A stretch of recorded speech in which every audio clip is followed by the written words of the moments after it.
baby has just jumped. We know that the amnion is here, and we know that what we are seeing here, the black fluid space behind the baby's neck, is actually the nucleotranslucency. Now, since we are in a sagittal plane, we need just to rotate our transducent in 90 degrees, and we are going to be able to see the skull, the ossified bony structures of the skull, the two choroid plexus, and the midline that is dividing the brains into halves. Also, in this view, I'm just going to get a bit of a jelly, sorry.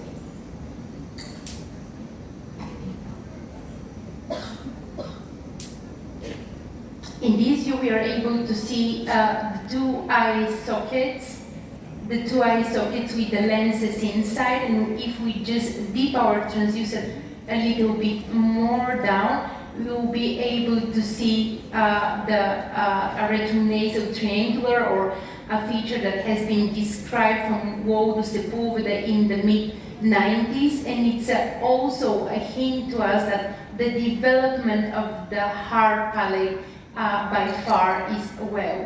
Then if we go a little bit further down, we will be again on a transverse section of the baby, where we will see the four-chamber view of the heart, that it's occupied in 1/3 of the fetal chest, and the two homogenic structures, which are the lungs surrounded the heart. Going a little bit more down, we will see again the stomach, the umbilical vein, the insertion of the umbilical cord, and by seeing the insertion of the umbilical cord nicely, we are able to exclude one of the major, always detectable abnormalities in the first trimester, which are exomphalus and gastroschisis. Now, going back to show you the mid-sagittal plane of the baby, we need to focus what else can prove our ultrasound assessment in order to detect chromosomal abnormalities.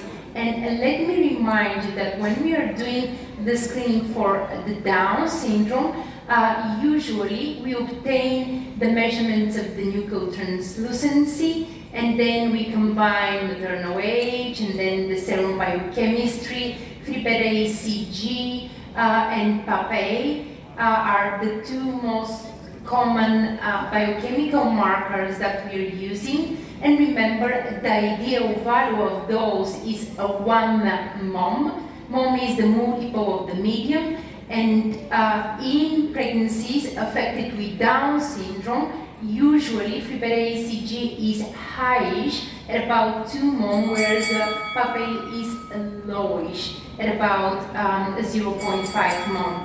I'm just finishing, but I want to show you the assessment of the ductus venosus. Again, we need to have a sagittal section of the fetus. We need to magnify our picture. We need to have power Doppler, and the caliper should be, the gauge should be between 1 and 0.7, and then we just identify this tiny vessel that is situated into the liver and is connecting the inferior vena cava. And why we need to assess the ductus? Well, I will discuss the importance of this vessel in the assessment of twin pregnancy itself, but always remember that the more we assess, the better detection rate you have. And this is the waveform of ductus venosus in the first trimester. And just to show you one more time.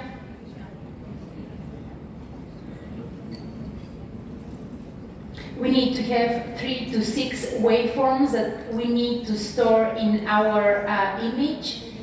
We need to pay attention of the gate. We need to pay attention of the frequency that should be low, and we need to have an insonation angle at about up to 30 degrees in order to have a correct assessment of this vessel. As a venous vessel, we are aiming to measure it manually although when I try to, it doesn't go, but this is what I want you to remember. And Nujar, I was very happy to scan you. I think that your baby is fantastic. And I can tell you this is a perfect nuclear translucency. Can I have a picture? Thank you so much.